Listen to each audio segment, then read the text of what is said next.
Sweetie, I'm switching accounts right now and I'm temporarily out of money.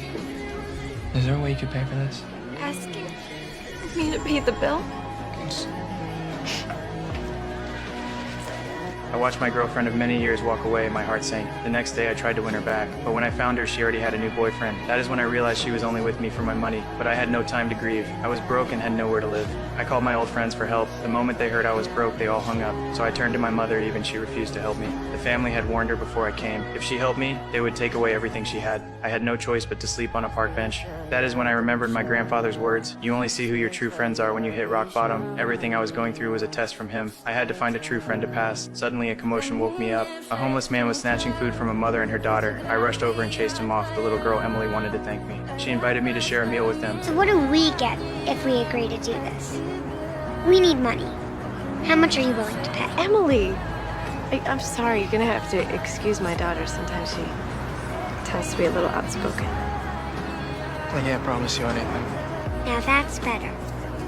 But what if we really did become friends? Then I brought Emily to meet my grandfather's lawyer. So you're Jason's friend?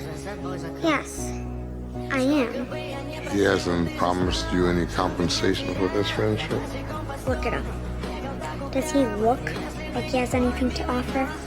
After completing the test, the lawyer handed me an envelope. I thought it was $1 billion inheritance. I walked out full of confidence. 5 minutes later, I came back. Inside wasn't a fortune. It was a check for just $1,500. This was another test from my grandfather. He wanted me to use this money to help people in need. So I went back to find that homeless man in the park. I planned to give him $100, but the moment he saw me, he dropped a bag and ran. I opened it and found it belonged to Emily's mother. I followed the hospital bill inside and tracked down Emily. That is when I saw it. Emily had lost all her hair. I didn't disturb her while she was reading. I quietly left the bag and slipped out of the room. Just as I was leaving the hospital, I ran into her mother. She told me Emily's story. Emily had leukemia. After her bone marrow transplant, her body rejected it. Things weren't looking good. I offered to pay for all of Emily's medical bills, but her mother turned me down. She didn't want her daughter to be friends with someone like me. I had no choice but to leave.